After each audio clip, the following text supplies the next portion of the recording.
Daddy's here. This happened on the way to my in-laws' house for my husband's first death anniversary. My 4-year-old daughter, who has mysterious powers, suddenly shouted this and started running. I was bewildered, but she wouldn't move from in front of a building, insisting that her daddy was there.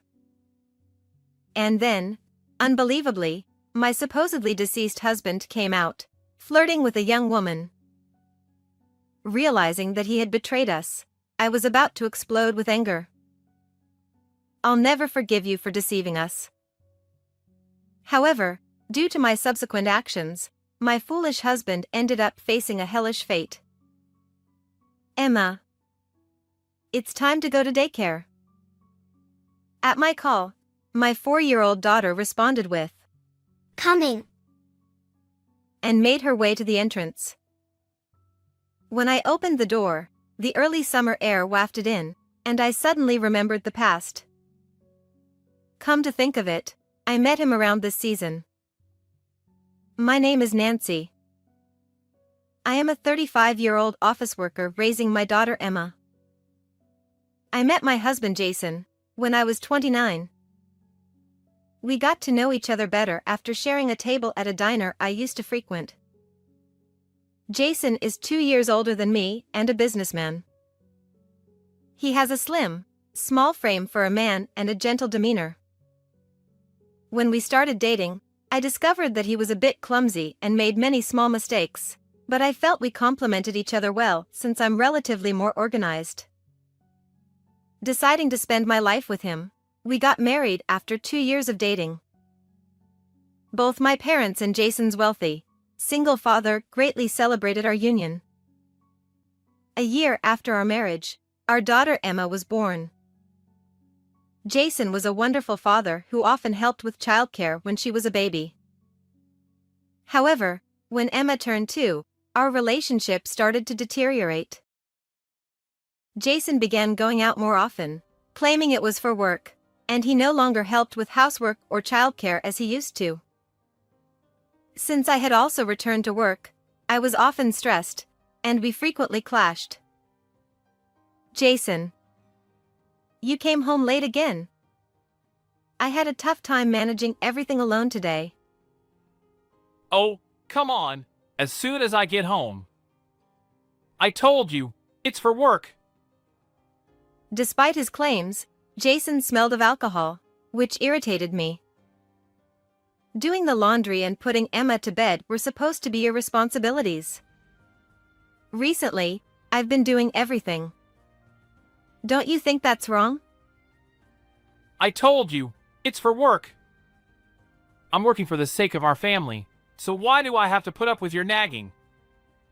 Maybe it's just that you're not managing well enough. Nancy! Our conversations always went in circles without any resolution, and I found myself overwhelmed by work, housework, and childcare, leading to increasingly hectic days. One day, after about a year of this situation, Emma turned 3. It happened to be a Saturday, and since our daughter had been asking for it, we planned a family trip to the zoo. She's really looking forward to this. Don't break your promise. I repeatedly reminded Jason, but he simply replied, I know. But on the morning of that day, I have to work today, so I can't go. I was shocked and immediately reprimanded him sternly. I told you to keep this day free. It's Emma's birthday. Are you really canceling last minute? There's nothing I can do about it. You two can go to the zoo without me. I felt like he was dismissing our daughter as well, and I couldn't contain my anger. This escalated into a huge argument, causing Emma to start crying. Please stop fighting, Mommy and Daddy. I'm sorry, Emma. Everything's okay. While I hurried to comfort her, Jason hastily left the house. In the end, Emma and I went to the zoo by ourselves. That night, Jason returned home late, and we barely spoke to each other, remaining in a cold war. However, since he was leaving for an overnight business trip the next day, I didn't want to send him off in that state. The next morning, I composed myself and saw him off with a deliberately cheerful tone. "Have a good trip, Jason. Be careful." But he didn't respond and left the house silently. Little did I know that would be the last time I saw my husband. 2 days after Jason left for his business trip, I received a call from the police. They informed me that my husband had disappeared from the overnight ferry he had been on. Only his car was left on the ferry. I spoke to the police in detail, and they confirmed that Jason had not disembarked at the destination port, according to the surveillance cameras. They suggested he might have fallen into the sea from the ferry. My mind went blank.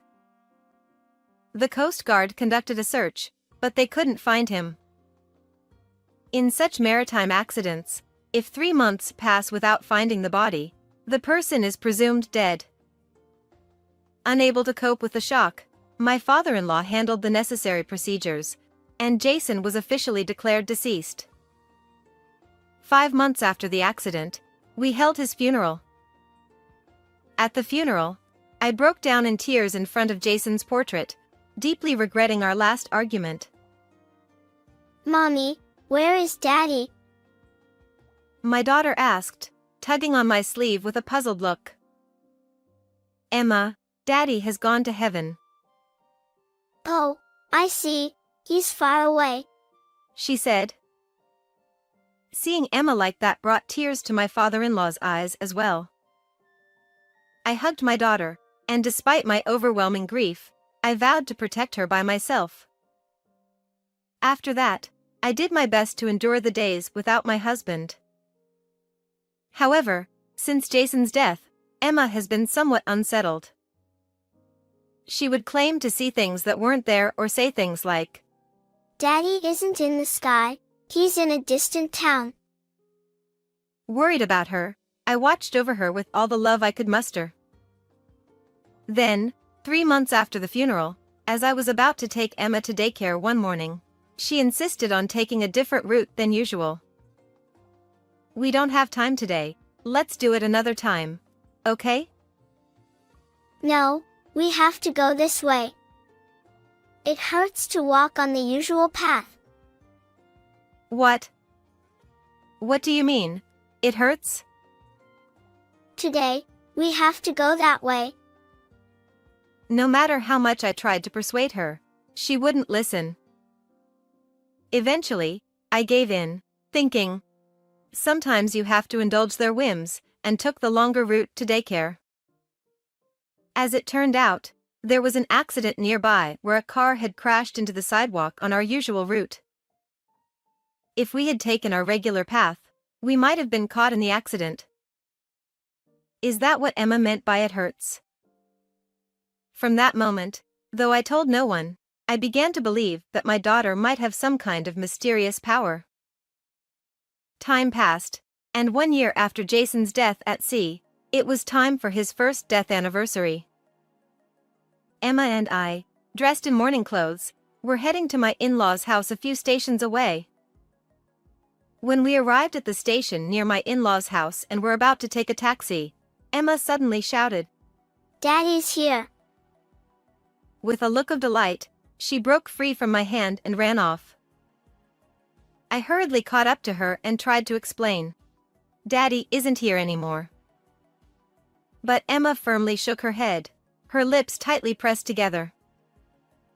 Daddy is here. He's right over there.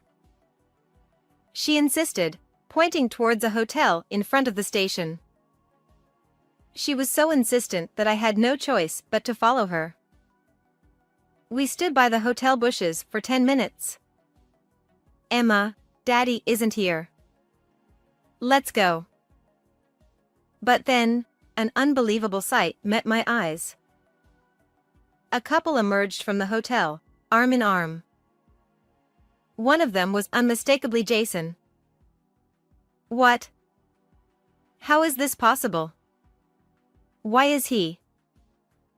Frozen in shock, I watched as my husband, oblivious to my presence, flirted with an unfamiliar young woman. They got into a taxi and left. See? Daddy was here. Emma said triumphantly. While smiling at her, I felt a surge of intense anger. After all the tears I shed worrying about him. How could he deceive us like this? I'll never forgive him. I squeezed Emma's hand tightly and resolved to thoroughly investigate Jason and the woman. 1 week later, I was waiting in front of the station near my in-laws' house when I saw my cheerful husband approaching with the woman on his arm. "Oh, Jason. It's been a while," I said, standing right in front of him. Jason looked as if he'd seen a ghost. What the? Nancy, what are you doing here? "Let's sit down and talk," I said, guiding the reluctant Jason and the woman to a nearby restaurant with private rooms. How? How did you know I was here? "I saw you two around here last week. Then I told your father that if you showed up, no matter what you said, he had to contact me." You and Dad were in on this together. After seeing Jason at the station on the day of his first death anniversary memorial, I went to my in-laws' house as planned and told his father everything. It was the first time his father learned his son was alive, and though he was more angry than happy, he tearfully apologized for Jason's betrayal. The next day, Jason visited his father and introduced the woman, saying, She is my new girlfriend. He even lied, saying he disappeared because he was fed up with my supposed infidelity and neglect. "You asked your father for money, keeping it a secret from me, didn't you?" he told me. "Not that he ever planned to give you any money." What? Dad said he was happy I was back and promised to send me money behind your back. "He was just playing along with your story. I asked him to." Jason was left speechless. I took out my phone and showed them a video. It captured Jason and the woman walking out of the hotel arm in arm on that day. Despite my shock at his betrayal, I had the presence of mind to record it as evidence. Seeing the video, Jason looked flustered and panicked. Ignoring him, I turned to the woman sitting next to him, who looked bored. "Your name is Amy, isn't it?" What? How do you know her? Jason stammered, clearly not expecting me to know the woman's identity. "I checked the passenger records of the ferry you disappeared from." Indeed, the woman sitting before me had been on the ferry that day. The port cameras had captured her disembarking with a large suitcase. "You hid in Amy's suitcase and got off the ferry, didn't you?" Given his small, slender build, Jason could pull off such a trick. When I realized this, I was both shocked and disgusted. Jason, sweating and looking nervous, finally admitted it. Yes, that's right. I was seeing Amy even while I was living with you. We met at a bar and fell for each other. "Why did you decide to disappear instead of divorcing me?" I didn't want to pay alimony or child support. If I went missing, I figured I wouldn't have to. Jason smirked as I remained silent. I love Amy. I lost patience with you a long time ago. You're getting older, always nagging about chores and taking care of Emma. Of course I'd choose young, cute Amy over you. Holding back my urge to retort, I asked how he managed financially during the year he was gone. He said he had used his savings from before we were married, kept in an account I didn't know about, to live a carefree life. When that ran out, he went to his father for help. So, what are you planning to do now? I asked. "Well, I think it's about time I returned. I'll come home for a bit. I need to get back to work soon anyway." By the way, is Emma doing well? I was utterly dumbfounded by Jason's casual attitude. What are you talking about? You're officially dead. What? I explained to Jason that since he went missing in a maritime accident, he had been officially declared deceased, and even his family registry had been updated to reflect his death. What? I'm considered dead? Are you serious?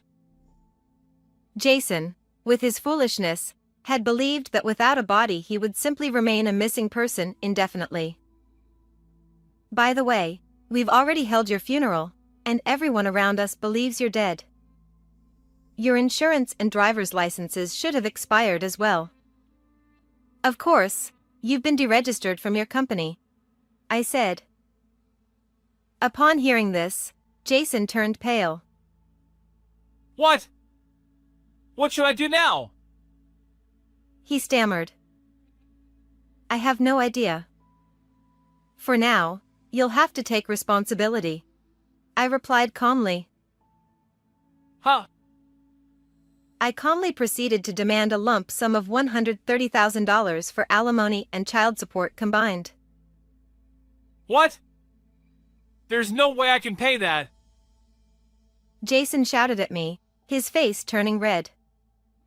Even his previously silent mistress Amy chimed in.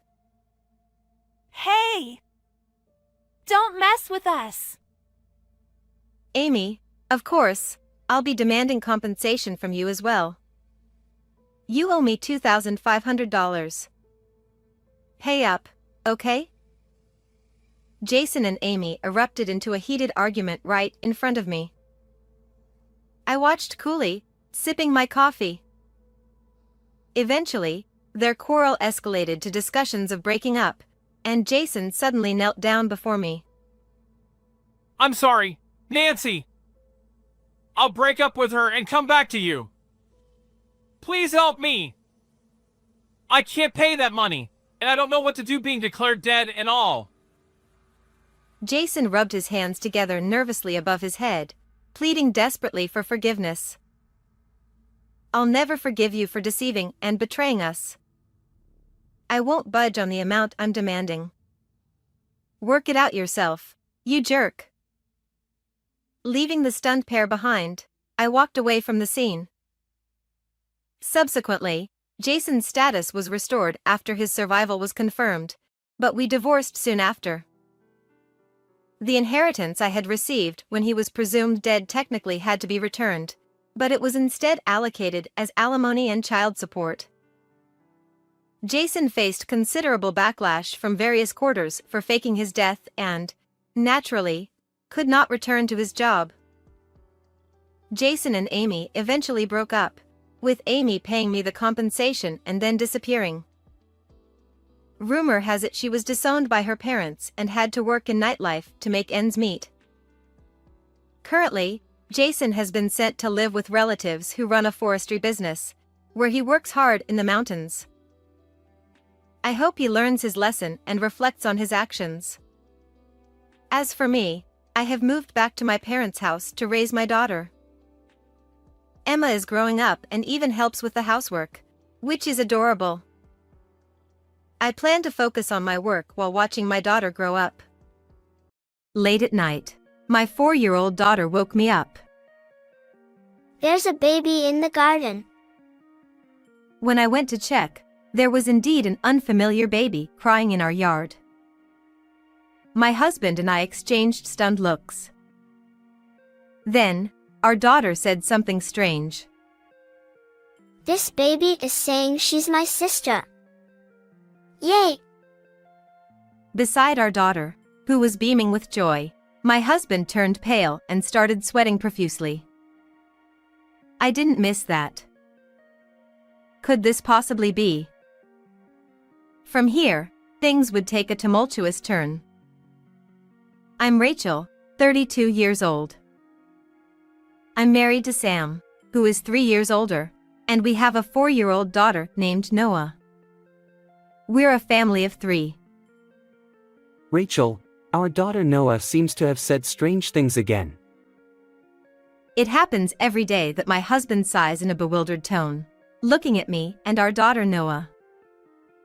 In fact, my daughter seems to have a mysterious ability to communicate with animals and babies. At first, I didn't believe it either, but it seems too coincidental to dismiss. For instance, there was a time when my daughter was murmuring something to the neighbor's dog, and suddenly, she looked up with sparkling eyes. Hey, the bakery is coming soon. The dog says it smells like bread. Noah wants bread. I tilted my head at my daughter's peculiar words, and then, moments later, the bakery van indeed passed by. I was taken aback.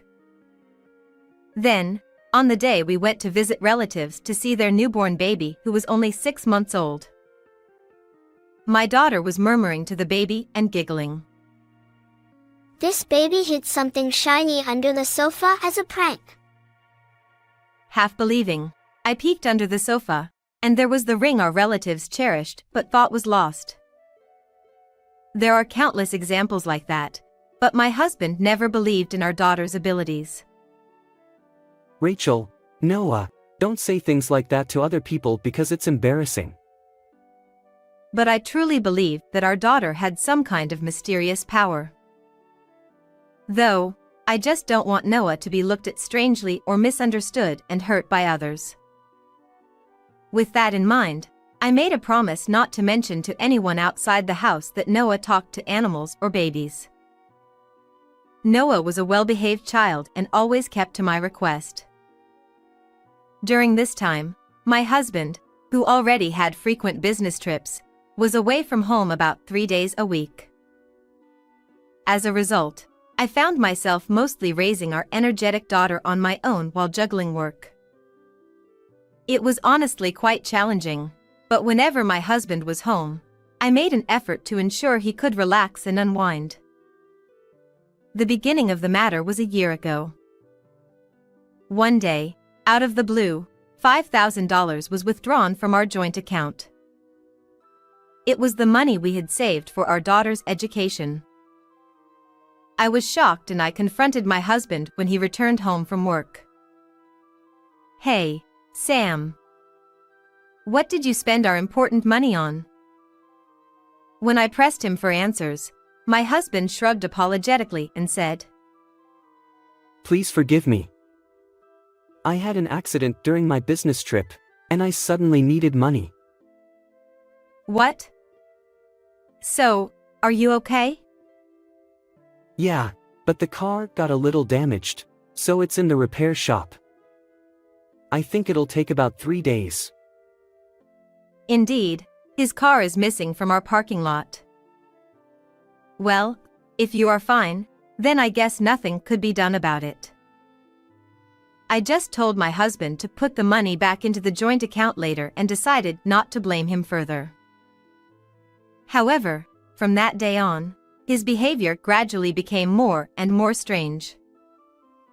One day he would say, there was trouble at work, and another day he would say he lent money to a friend who's in financial trouble, constantly finding reasons to borrow money from me. Please, I swear I'll pay you back next month. In the end, I believed him and continued to hand over $500 from my own wallet to him every month. However, with each passing day, my dissatisfaction with him only grew. "There's no sign of you giving me money back at all. How long am I supposed to wait?" I'll pay you back on next month's payday. I heard that same promise last month, though. It felt like I was being brushed off, and I couldn't help but let out a deep sigh. Despite lending him money separately from our monthly allowance, my husband always complains about not having enough money. "I can't lend you any more. First, you need to pay back the $5,000 you withdrew from the account." That's exactly why I'm in a tight spot right now. If I can't borrow from you, I'll have to borrow from a consumer finance company. Wait, are you kidding me? I was told like this, unable to refuse, I reluctantly had to take out money from my own wallet again. This is getting really suspicious. There's no way there are work troubles every month, or that friends keep needing money. The distrust towards my husband gradually grew stronger, and I sometimes felt stomach pains from stress. One late night, during those days of hardship. Mom, wake up. There's a baby in the garden. No way, Noah. You must be dreaming. I tried to go back to sleep, but my daughter persistently shook me. What's going on? Stop making noise. My husband, who had been peacefully sleeping, grumpily scolded Noah, but then we clearly heard the sound of a baby crying. Wha? No way. Could it be a neighbor's baby? I'm telling you, there's a baby in the garden. We have to go quickly. With that, our daughter dashed out of the bedroom. As my husband and I followed her, she headed towards the balcony overlooking the garden. The cries grew louder and louder. When we reached the balcony, we saw a baby wrapped in a blanket in our illuminated backyard. Who would leave a baby in our garden? Even if it's a prank, this is inexcusable. While we were stunned and bewildered by the surprise, our daughter jumped for joy. She says she is Noah's sister. Yay! Wait, what? Don't say weird things. I was taken aback, but my husband scolded our daughter a bit too loudly. Despite that, our daughter stood confidently, with her hands on her hips, looking up at my husband. It's true. This baby is Noah's sister. Refusing to back down against my husband, our daughter stood her ground with a confident tone. My mind was in turmoil, and I could only watch in astonishment as the two argued. Then, my husband's phone, which was in his pocket, vibrated.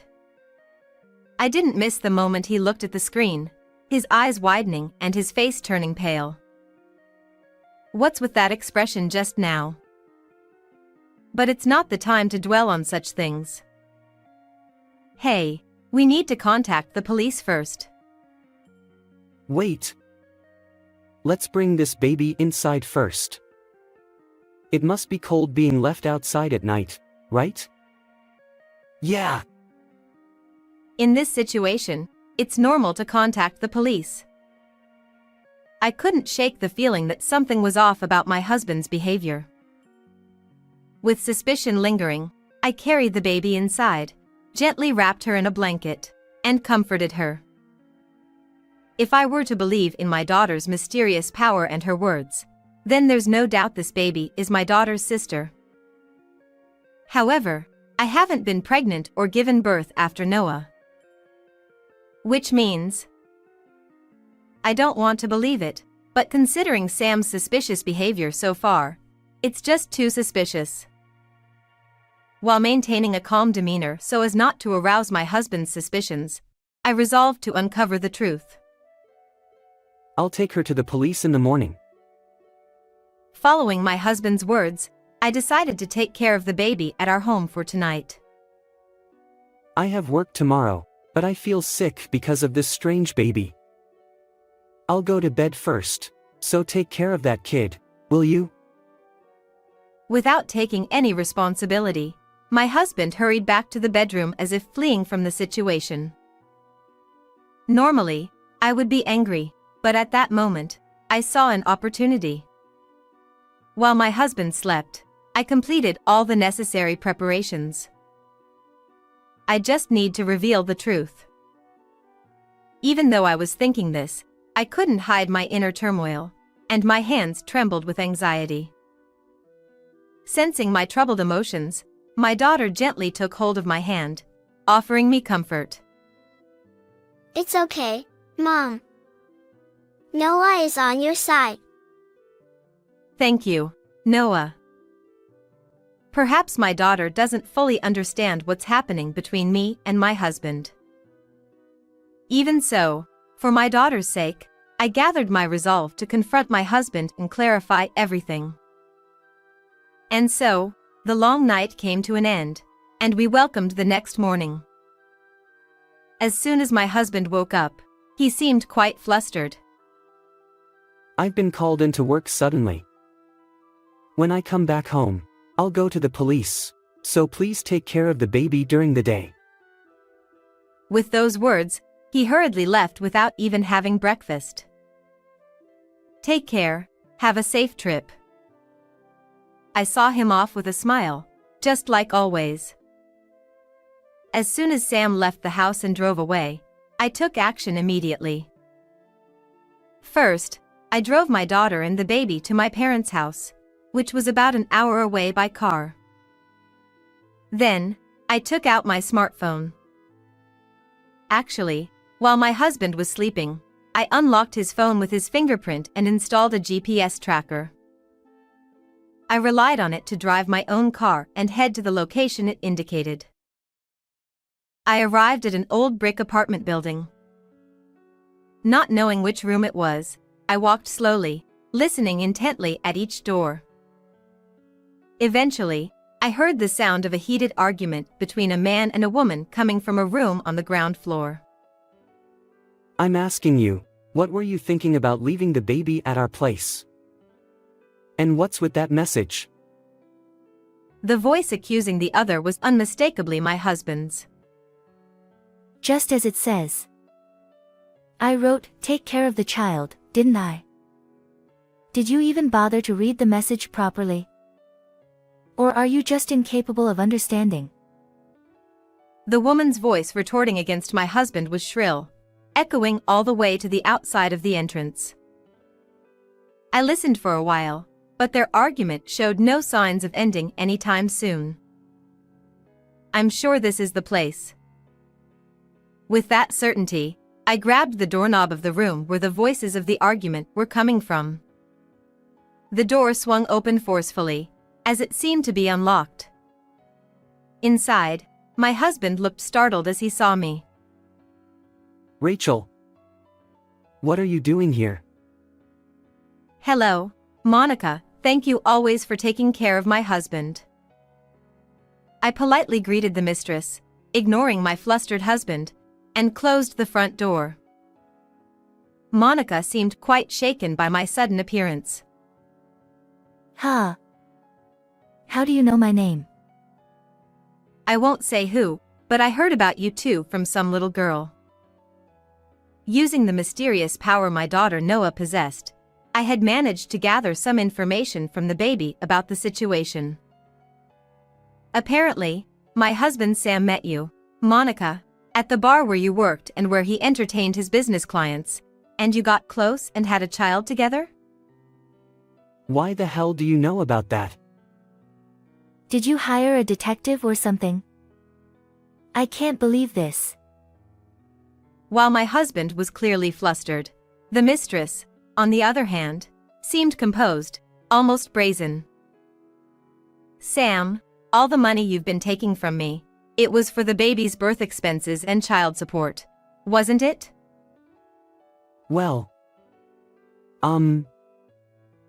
Not only that, but you're living with Monica, aren't you? There were sandals and shoes in the entrance, which seemed to belong to my husband. As I went to pick them up, Sam quickly snatched them from me. Your suspicious behavior is the biggest evidence, Sam. As I glared at him, my husband trembled and turned pale. Sam had been using the $5,000 he withdrew from our savings for Monica's childbirth expenses, including hospitalization and the cesarean section surgery. Additionally, he had been paying her $500 a month as child support. On top of that, he had been lying about business trips and spending 3 days a week at his mistress's house. I had been thoroughly deceived all this time. When I said it, my husband was shocked, as if wondering how I knew, and he stood there with his mouth half open. So, about the truth behind this baby, I know it's caused by the fact Monica has engaged to the CEO of a venture company. Right? Huh. You left the baby at our place because she was getting in the way, didn't you? After leaving the baby on our doorstep late at night, she sent a message to my husband. I saw that message with my own eyes when he unlocked his phone. He probably never expected that I knew all this. My husband's expression was startled, and he instinctively reached for the pocket where he had his phone. The reason you desperately tried to stop me from contacting the police was because of that, right? You. How much do you know? Sweat started to bead on my husband's forehead, looking like a frog stared down by a snake. Amidst this, the mistress began glancing at her watch repeatedly. Hey, could you take your marital disputes elsewhere? It's almost time for my date, so could you two just leave now? Well, you're talking as if it's none of your business. After getting involved with someone else's husband, do you really think you won't face any consequences? It's not like that. I was just having fun with Sam. I thought it was a mistake when I got pregnant, but now that I'm going to be the wife of a CEO, I'll just reset everything. My husband seemed shocked by Monica's selfish remarks and was left speechless. There's no way I'll accept that. What were you thinking, dumping the baby onto me like that? Shut up. Besides, it's your fault for getting me pregnant in the first place. Come on, hurry up and put on your shoes. Monica continued to push my husband without any hesitation. You are the father, so he should take responsibility and raise the child. Your daughter at home will be happy to have a little sister, won't she? As a parent with a daughter of my own, I couldn't forgive such remarks, and I found myself clenching my fists tightly. At that moment, I considered slapping this woman, but then I heard the sound of a car engine. I opened the door and looked out onto the road, where a luxury car was approaching the apartment. The car pulled up right next to the apartment. Monica, I came to pick you up since you didn't show up at our meeting spot. A man said as he stepped out of the car. Oh no, you're already here. Judging by the mistress's panicked reaction, this man must be her new fiancé, the CEO of the venture company. At that moment, I had a brilliant idea. Nice to meet you.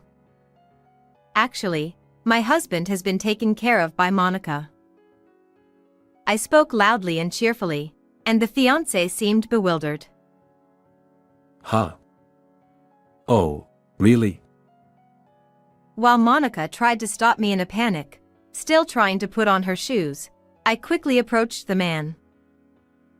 Actually, last night, Monica left a baby born between her and my husband in our backyard. So, that's why I came to hear the situation with my husband. Before Monica, who had rushed over, could cover my mouth, I blurted out the truth. The fiancé was surprised. Huh? I heard Monica was single. He looked at her with suspicion. That's a lie. Everything this woman says is nonsense, so don't believe her. Monica desperately tried to make excuses while sweating profusely, but the CEO of the venture company wanted to hear the details, so I told everything I knew. During this time, Monica tried to deceive somehow, but I managed to overpower her and reveal everything. The man then said, What kind of woman are you? And then to Monica, I don't want a liar like you. Don't ever contact me again. He said coldly and got into his car. As the CEO of a venture company, he probably wanted to avoid such scandals. Wait, there's more to this. Please let me explain. Monica tried to cling onto the car, But when I stopped her, her fiancé drove off without even opening the window. No, no. My bright future as the CEO's wife. With a thud, Monica dropped to her knees and sat down on the spot, realizing what had just happened. Then she quickly looked at Sam. Hey, Sam. I'm sorry. Let's continue to get along well, okay? Let's take back the child from this woman and live happily together as a family of 3. She leaned into her husband's chest, looking up at him with a pleading gaze. What kind of person is she? I didn't steal her baby. She's the one who irresponsibly left the baby in our yard. I was gaping at her sudden change in attitude, and it seemed Sam had had enough of being manipulated by Monica. Furrowing his brow, he glared at her. Enough. I can't deal with you anymore. As he pushed away the mistress who had clung to him, she had a fierce expression like a demon. Huh. I'm saying I'm going back with you. Monica, furious, scratched her husband's face with her nails, sparking a violent fight between them. While I watched in silence for a while, there was no sign of it ending. It takes 2 to tango. I sighed deeply, realizing I didn't want to get any further involved in their fight. I purposely clapped my hands loudly. All right, that's enough. Both of you. Feeling exhausted, I stopped them, being fed up. Anyway, I'll be demanding compensation for the affair from both of you. Sam, plus a divorce settlement. Hold on a second. Don't talk about breaking up. This is not a joke. I don't have any money to pay compensation. Though they initially protested against me, they gradually quieted down under my stern gaze. Rachel, I'm truly, deeply sorry. I'll break up with this woman, so please forgive me. I'm not sulking. Don't you understand? I've just had enough of you. Please, let's talk alone. No, I won't. After all that has happened, there's no way I could forgive them. I showed my unwavering determination with a firm attitude. Ma'am, I'll take care of the baby myself, so could we please skip the compensation? Raising your own child is your responsibility as a parent, isn't it? But I won't listen to any excuses. With anger in my voice, my husband and his mistress finally knelt down and begged for forgiveness. Seeing them like that, I realized that I had completely lost any feelings for my husband. Regret your actions. Pay the compensation even if you have to borrow money. I can't bear not seeing Noah's face again. It's your own fault. Don't come near me. My husband, who had been kneeling, now tightly grasped my hand. And then, he looked at me with eyes full of sorrow. Rachel, listen carefully. Noah will be sad if we get divorced. Using our daughter as a shield like that, that's your despicable side, isn't it? Don't worry, I'll make sure she forgets the face of a father who cheats. When I said that so coldly, his grip loosened, so I seized the opportunity to shake him off. If you leave me, what am I supposed to do in the future? Survive on your own. Goodbye. I'll mail the divorce papers to you later. As I walked away, leaving the two kneeling at the entrance, I noticed a crowd had gathered around the apartment. The door was left wide open, so everyone heard everything. Huh? My. The place was flooded with people, presumably residents of the apartment or neighbors, murmuring things like it's an affair, or well, isn't that shameful? With so many onlookers witnessing the whole affair, it would be quite challenging for the mistress to continue living in this apartment. Honestly, I don't care what happens to her. I quickly left the scene and drove back to my parents' house, where I had left my daughter and the baby. Afterward, I received a total of $50,000 in compensation from both of them. Furthermore, I divorced my husband and obtained custody of our daughter, so I ended up raising her at my parents' house. Consequently, I entrusted my parents with childcare during the day while I worked. Moreover, since the mistress refused to care for the baby she left in the garden, I decided to take the child in and raise them myself. Anyway, I'm just constantly amazed by how hopeless Monica is. In the end, my husband and Monica, who were in that apartment, couldn't bear the gossip from the neighbors and moved elsewhere. I heard through the grapevine, however, they continued to argue incessantly and soon parted ways, each struggling to repay their debts. I named the baby Lucy. She is growing healthy and strong. My daughter seems very happy to have a little sister.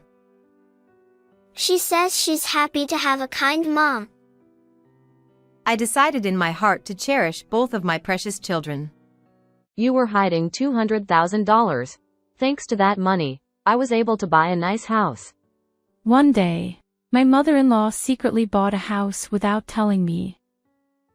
Furious, I confided in my husband. Well, just let her do what she wants. Forget about the $200,000. He started taking my mother-in-law's side. I couldn't forgive them for doing this to me. I'd sworn to take revenge on both. My name is Betty. 5 years ago, I married Matt, who worked at the same food company. Our busy work schedules made it hard to find quality time together, but we managed to get along well. However, my relationship with my mother-in-law isn't great. It all started during our marriage introduction at their house. Once you marry Matt, you'll naturally support him and focus on the household, right? I replied, actually, I plan to continue working even after marriage. Matt is fine with it. She was surprised. What?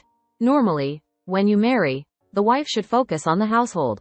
When I married my late husband, I quit my job and became a full-time homemaker.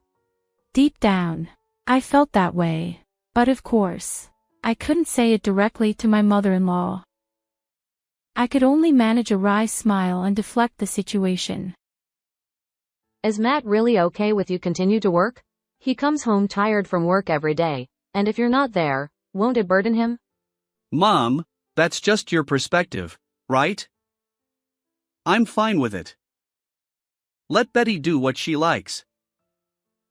My husband's defense helped keep my mother-in-law from making more snide remarks, and after that, we left their house without further incident. Thank you today. If you hadn't stood up to your mom, she might have said even more hurtful things. My dad passed away, so she raised me all alone. She must have worried about a lot of things. Don't let it bother you too much. He stands up for me and cares about me. I'm lucky to be married to such a wonderful person. As we headed back to our apartment, I secretly felt happiness inside. After marrying my husband and living harmoniously together for 5 years, one day he approached me with an unexpected request. He wanted us to live with his mother. Hey, considering how often we're both away due to work, what if Mom moved into our apartment? Honestly, I'm not too keen on that idea. I guess it was a sudden strange suggestion. Forget I mentioned it. It was out of blue, and I couldn't easily agree to it. Thankfully, my husband backed down, and I felt relieved that we wouldn't be sharing our living space. About a week after my husband expressed his desire for us to live with his mother, I returned home late one evening.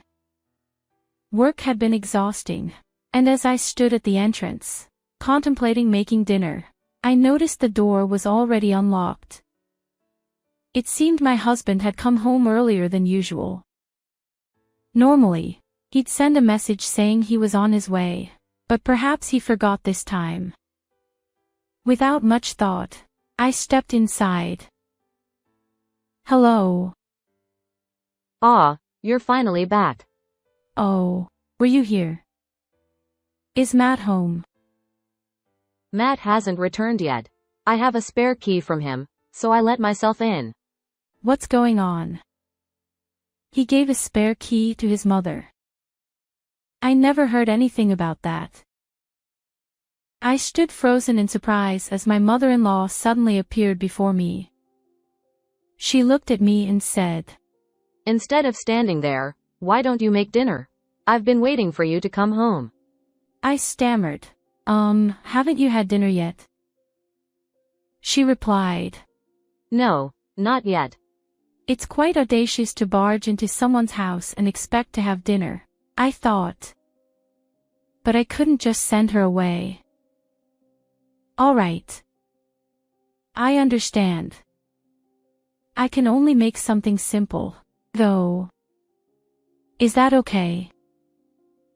Wait, did some foodstuff disappear? I don't remember using that much. It seemed like the contents of the refrigerator had decreased since I last checked yesterday. Make something simple and quick. I'm starving. I replied, Please wait a moment. I'll prepare something right away. And so, I hurriedly cooked dinner and served it to my mother-in-law. She took a sip of the soup I had made and said, What is this? It's terrible. Ha! What did she just say? Clearly, she called my soup terrible. Did you not hear me say it's terrible? I wasn't mistaken after all. I heard correctly. You're always working, so no wonder you can only make such bland dishes. Quit your job and focus on your household duties. But Matt says my cooking is delicious, I protested. That's just flattery, obviously. Don't you understand even that? It seemed my mother-in-law still disliked the fact that I continued to work after marriage. For the next hour or so, she continued to make snide remarks. I'll be dropping by more often, so make sure to take care of things at home, she said as she left, seemingly satisfied with venting her frustrations. After that, 30 minutes later, my husband returned home. Hey! Did you give a spare key to your mother? Yeah, I did. Today, she suddenly showed up here, and it was such a surprise. And on top of that, she ate the meal I prepared and had the audacity to say it was terrible. Well, it's not a big deal. Sometimes these things happen. What kind of response was that? She just waltzed in and insulted the food I made. And yet, I was supposed to endure it. Well, it's your fault for giving her a spare key in the first place. When I said that, my husband got furious and argued back. You should have told me you were going to live with my mother. I'm exhausted, so I'm going to bed. I don't need dinner. And then I was the bad one. At that moment, it wasn't you who understood. With that one sentence from my husband, whom I thought was on my side, my spirit felt shattered. The next day, and the day after that. Your house is a mess, and you're not cleaning properly. The laundry is all wrinkled. It's embarrassing. Every day, she comes over to our house, complains, and then leaves. If that were all, maybe I could endure it. But it was becoming unbearable. After my mother-in-law started coming over to our house all the time, I noticed something strange about a week later. The groceries are disappearing again. And the detergent I had stocked up on is gone too. Our apartment is within a 10-minute walk from my mother-in-law's house, and it's clear that something is amiss when our food and household items keep vanishing. I didn't want to suspect her, but I was sure my mother-in-law was sneaking in and taking things. One day, when she visited our house, I mustered the courage to ask her directly, You haven't been taking our groceries or household items, have you?" I hoped I was just imagining things. Her response was shockingly casual. "Oh, you've caught me." She admitted to helping herself to our belongings. "I would appreciate it if you didn't take things without permission. These are our household items and groceries, after all." "It's not a big deal, it's my son's house anyway. Besides, you're hardly ever home because of work, so it's not wasteful to use up the groceries." How could she act so nonchalant and unapologetic? While it was true that my husband and I lived here, the audacity of her actions baffled me. "Oh, by the way, I noticed you've saved up quite a bit, around $200,000. So, I used that money to buy a new house." I was dumbfounded. What on earth was she talking about? "You don't need to play innocent. You've been hoarding it in your passbook, haven't you? I was quite surprised when I opened it." I had absolutely no idea what she was talking about. She used $200,000 in savings to buy a house without permission. And without anyone's approval. But wait, I can't withdraw money from the account with just the passbook, right? "Do you know the PIN?" I asked. Her response was infuriating. "You had a little note with the PIN tucked into your passbook, didn't you?" Oh, shoot. I had indeed kept a memo with the PIN, thinking no one would ever look at my passbook. "More importantly, I wanted to live in a better house. It worked out perfectly." With a triumphant laugh, she left our home. I really couldn't forgive her. She had brazenly used our money without permission. When I told my husband about her actions, he dismissed it. Let her do what she wants. Forget about the $200,000. He treated it as if it were someone else's problem. Letting her use such a large sum of money without permission. I couldn't tolerate this any longer. Despite already being taken advantage of, I decided it was time for revenge against both. Letting her use such a large sum of money without permission, I decided to invite my mother-in-law to our house the next day and ask her again if she really bought the house. To have solid evidence, I discreetly activated the voice recorder on my phone before talking to her. "Yesterday, you said you used $200,000 from my bank account to buy a new house. Is that true?" "Yes, it's true. I've already paid the down payment, and construction has begun. After all, I have your bank book. It's as good as bought, ha ha." I pressed further. Just having the bank book isn't enough. "How do you plan to withdraw the money?" Smirking, she showed me my personal seal. "How? I have this seal." I couldn't believe it. "So, you took my seal without permission, that's theft." She retorted. "Call it whatever you want. You're useless around the house, and I had no idea you'd saved up so much. At least I'll put it to good use." "It's fine. I'll give you the bank book. Thank you for coming all this way today." Despite my anger, I managed to restrain myself from hitting her and sent her home. I had evidence that she had taken the bank book and seal from our house. But for now, she could continue to be blissfully ignorant. The next day, I called my mother-in-law and invited her to our house to discuss the situation. "I'm willing to give you the bank book, But withdrawing money requires personal identification. Could you leave the bank book and seal with me? I'll take care of the withdrawal. Her response was surprising. Oh, I didn't know that. Well then, I'll bring them over right away. Of course. There was no way I would withdraw $200,000. Besides, today, you can't just withdraw such a large sum without proper identification. How clueless could she be? Focusing only on the money, she seemed completely oblivious to the fact that her actions were criminal.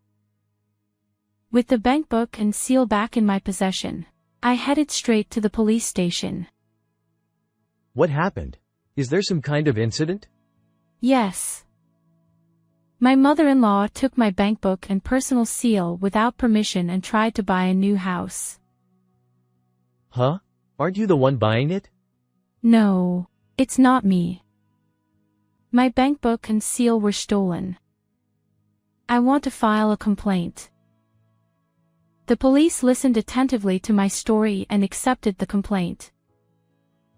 That night, I informed my husband that I had submitted the complaint to the police. Your mother took my bank book and seal without permission, so I reported it to the police. She might get arrested. What? Why would my mom get arrested? Why? Can't you see that what she did is a serious crime? Even so, you didn't have to go to the police. It's not just about letting her do whatever she wants. Why should I hand over a large sum of money to that old hag? Hey! Don't call my mom an old hag. Is it okay for in-laws to do anything they want? Should I just stay silent if they come to kill me? Enough of this nonsense. I didn't save up all this money just to give it away to my mother-in-law. She's nothing but a greedy old hag. That's enough. My husband stormed off to his room after hearing my words. When he returned to the living room, he handed me a divorce paper. I never thought you would say that. Sign this. I never thought he would always have such a thing. Well, if you're going to say that, I guess I can't help it. I was already fed up with you. Are you trying to threaten me? I'll sign it, so give it to me quickly.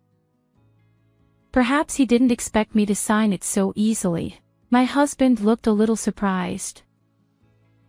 After I finished signing, I showed the divorce paper to my husband. There. Is this okay? Yeah. Well, I'll submit this to the city office. I guess he didn't want to see me anymore. After that conversation, he hurriedly left our house even though it was midnight. He was probably going to his mother's house. 20 minutes later, my phone rang. Hello. What's the matter? It was my husband calling. I also told my mother that you filed a police report. I replied, yeah, so what? Could you withdraw the complaint? What? Impossible, I retorted. There's no way I'll withdraw it. Repentance. I won't forgive him for such a superficial apology. He'll probably do the same thing again anyway. As I thought that, my husband called again. What's going on? There's nothing to talk about, and I was about to go to bed. But it wasn't my husband on the other end of the line. It was my mother-in-law. She tearfully apologized, but does she really think that's enough to be forgiven? I won't forgive you just because you cried and apologized. And saying you didn't mean any harm. That's easy to say. Taking my bank book is one thing, but even my personal seal. I retorted. But, I wanted a house. I've always lived in apartments until now. Are you seriously trying to use such a trivial reason to take someone else's money? You're a real jerk, I said. Why should I have to give you money for your silly reasons? I couldn't fathom it. Well, why didn't you ask your son? My son doesn't have money. Yes, I know. Even though we both work, I've been managing the household finances, I continued. Then when I saw that there were $200,000 in your bank account, I couldn't help myself. I see. But you understand that this isn't something that can be resolved with a simple apology, right? Reflect on it in prison. That money is what I've worked hard to save even before marrying your son. I can't forgive you just because you had a momentary lapse, I concluded. I tried to hang up the phone after saying that, but my mother-in-law persisted. Wait. I have a favor to ask. You're asking for a favor at a time like this. You've got some nerve. I mentioned that I paid the down payment, didn't I? Yes, you did. What about it? I've already paid $70,000 from my longtime savings as the down payment, and now I can't just stop the construction. So, could you lend me $200,000? I promise I'll pay it back. How delusional are you? There's no way I'll lend you money. Not only did you take my bank book, but you also stole groceries and daily necessities. I don't believe someone like that will repay me. But what should I do then? I have no idea. Figure it out yourself. But at my age, I can't get a loan anymore. That's your own doing. Relying on someone else's money leads to situations like this. Why don't you ask your son to take out a loan for you? I couldn't help but laugh just imagining my mother-in-law in a flustered state. I'd already said what needed to be said, so maybe I should hang up the phone then. Just as I was thinking that, my husband interrupted and tried to continue the conversation. Hey! Can't you do me a favor? Are you going to abandon my mother? You've also received help from her, haven't you? Even if it's not the full amount, please help her out. I haven't received any help from her. She comes over every day, makes snide remarks, and leaves. She even has a spare key, but she never helped with household chores. What exactly do you mean by help? After I retorted, he fell silent.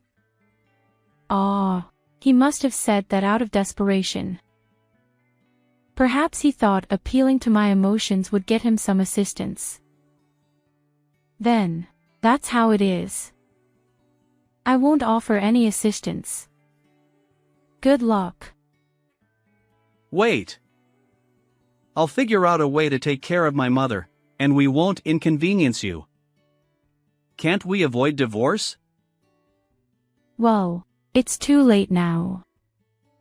Your mother is more important to you than I am, right? You never really stood up for me. I'm truly sorry.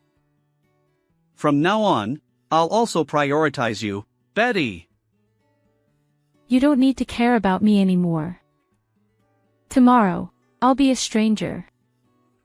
You can happily live with your beloved mother. After saying this to my husband, I hung up the phone. Feeling bothered by the thought of another call, I turned off my mobile and went to sleep. It seemed my husband didn't come back that day. They were probably comforting each other. The next morning, I took the day off from work and submitted divorce papers at the city office. From now on, my husband and I are complete strangers. Naturally, I don't care what happens to that mother-in-law. For the 3 days until I moved out of the house, My husband didn't bother having a proper conversation with me. Of course, I didn't initiate any conversations either. For now, I plan to stay at my parents' house after leaving this one. It's an hour's commute from work, but I can still manage. As I was leaving the house where I had lived until now, my husband said just one thing. I apologize for everything up until now. I ignored him and walked away. Before marriage, I loved him so much, but it ended so abruptly. Strangely, I don't feel sad or anything. In fact, being able to distance myself from this messed up family feels refreshing. There's no way I'll forgive them, no matter what they say. It's their fault for always siding with my mother-in-law and ignoring me. When my mother-in-law confessed to stealing my bankbook and buying a house, I wish my husband had genuinely gotten angry with her. Both my mother-in-law and ex-husband underestimated me. I won't just be a victim, I'll fight back. Now, they're bracing themselves for a life of hellish loan payments. Let them work themselves to the bone. It's what my mother-in-law wants. They both brought this upon themselves. Serves them right. As I drove toward my parents' house, that's what I thought. A week later, the police called to inform me that they had arrested my mother-in-law on suspicion of theft. Apparently, the fact that we weren't living together was crucial evidence for the arrest. If you had been living with your mother-in-law, we might not have been able to make the arrest. There was a possibility of it falling under the category of familial theft. I see. Thank you for arresting her. I expressed my gratitude to the police and hung up. Hopefully, this will make my mother-in-law reflect on her actions while she's in prison. Just as I was thinking that, my ex-husband called. Hello. My mom got arrested. I already know. The police called me. It's impossible for me to keep paying the mortgage alone when my mom isn't here. So what? Don't tell me you're asking for my help again. Well. Don't ever call me again. I ended the call unilaterally. To ensure he wouldn't bother me further, I blocked his number and messaging app. 1 month later, I heard this story from a colleague. Hey, do you know? It might be impolite to tell you this, but it seems Matt has quit the company. My ex-husband and I both worked at the same company, but I was an office worker, and he worked on site. Since we rarely saw each other, this was news to me. Strangely enough, my mother-in-law's theft arrest also became a rumor within the company, and it seems my ex-husband couldn't stay there anymore. Of course, I didn't go around spreading such information intentionally. As for what happened to my husband afterward, I have no idea, but he's probably struggling with loan repayments right about now. 3 years later, I got married. The person I married had no connection to the company. We met elsewhere. He genuinely cared about me. My in-laws also adore me, and I love them too. Perhaps I can finally grasp true happiness. I sincerely hope that nothing like what happened back then will occur again. How did you find this story? Don't forget to subscribe to the channel. See you in the next video.